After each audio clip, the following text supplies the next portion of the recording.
At isukat mo siya dito. Diyan ang nakano eh. Tapos ito guys, yung di ba andyan dapat. Tapos isulat mo naman to sa kabila. Sulatin mo naman. Sa may kabila. Ayan, tapos itong dyan yung 9, diba? Dapat nakatapat sa may 9 to. Para ayan, dyan. Tapos ito. Ayan, sukat. Ito 9 dito. At syempre ipantay mo siya dito.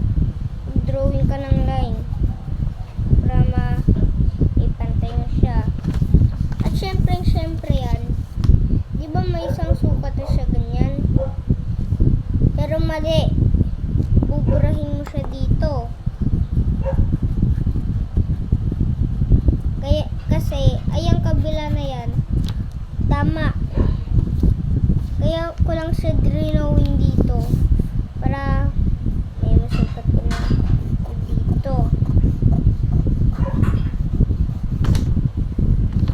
At yan guys, kung gaano kahaba to anuhin mo muna siya. Ito naman yung paa, so burahin mo muna nandito niya.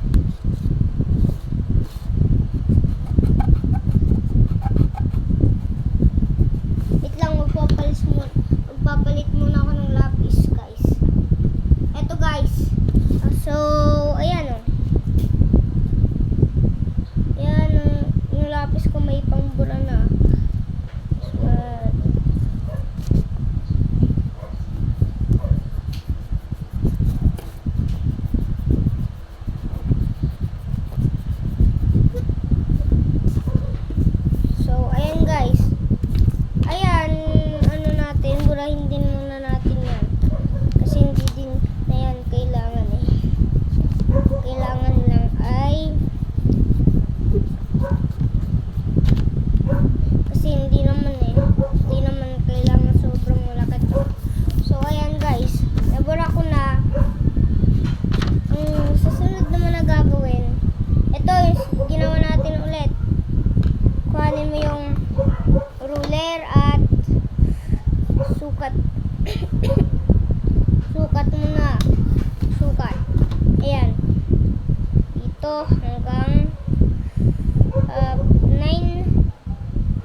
tayo eh.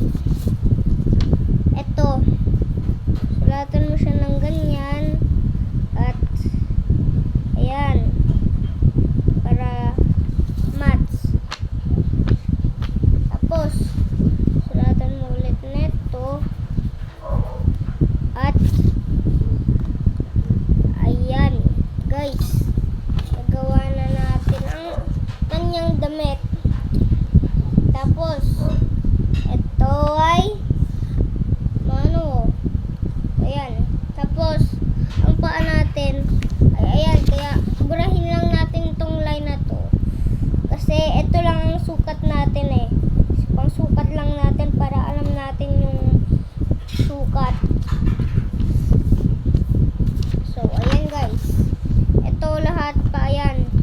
Tapos, gagawin natin ang mga kamay naman. So, ito na. Mga anuhin mo dyan. Kasi, ano diba? Straight line. At kung gaano kahaba na gusto mo, yung kamay mo, ganyan lang. At, syempre, sukat.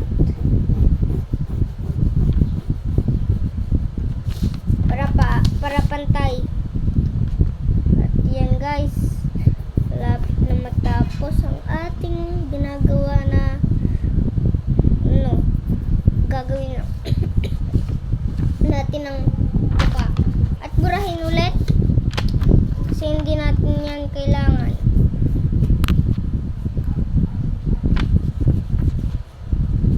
So ayan guys, yung diba? So ayan, hindi na siya yung parang hindi mo nakikita yung ganito lang diba? Parang katawan siya. Ang next naman natin na gagawin, ito na yung ulo.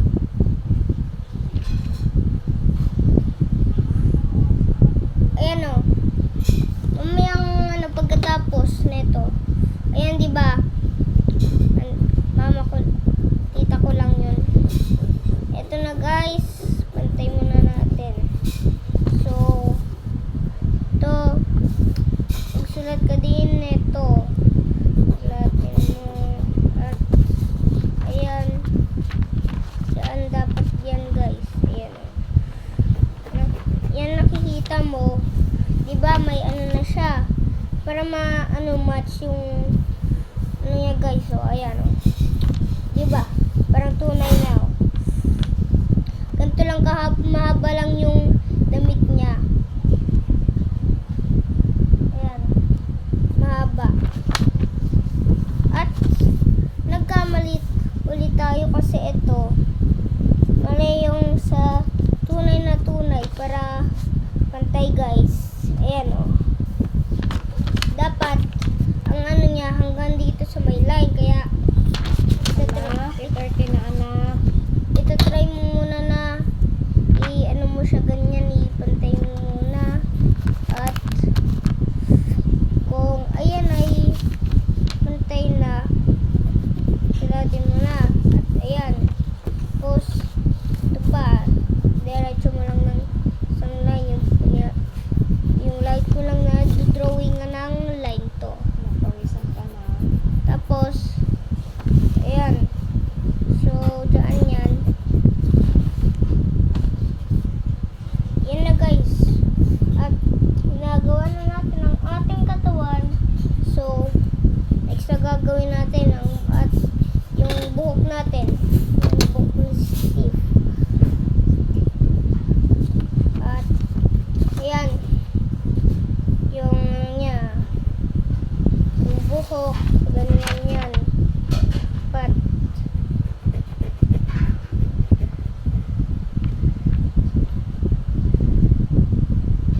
Tapos ito na guys. Yung sulat mo ulit siya. Ganito. Yung niya. Asa na ba yung buhok? Ayan.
guys. Para ano, yung katawan niya. So, ayan guys. Ganyan. Hindi ko na kayo tuturuan magkulay. Kayo nang bahala sa kulay. Pag gusto nyo gayahin to. And, ayan. So, next naman na natin na gagawin.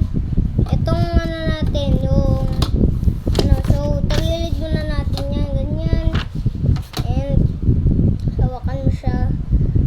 Ano, para hindi lumipad. Siyempre, yan yung, ano niya. Tapos, sulatan mo ng ganyan. At, siyempre, habaan muna natin. At, ganyan mo. So, ganito muna natin siya. Mali. Burayin muna natin ito. At, siyempre, dapat, anuhin mo muna siya. So, nagbura yata yung ano natin, oh. Trace mo lang yan. Tapos, susulatin mo yung ano siya dito. So, diba ganun yung ano niya.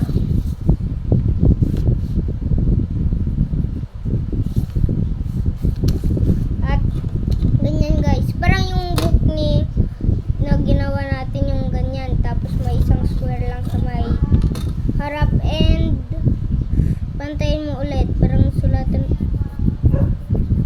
Malapit na matapos po at ayan. Dyan lang yan.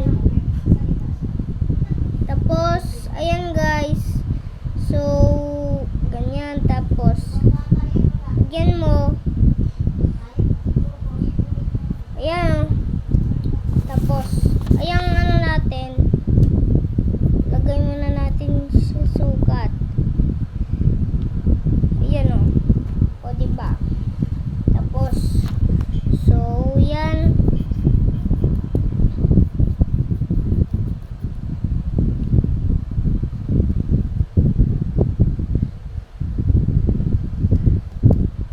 At, dito naman.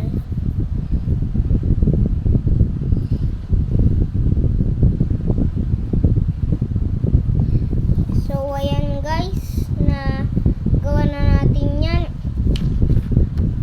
At, bye guys. So, ating munang gagawin, patapusin muna natin, pakuluran muna natin. So, anuhin ko muna to, takpan ko muna. And, so, eto na guys, yung nasulat ko, ayan. I-kokoloran ko muna. Wait lang, intay mo muna ako.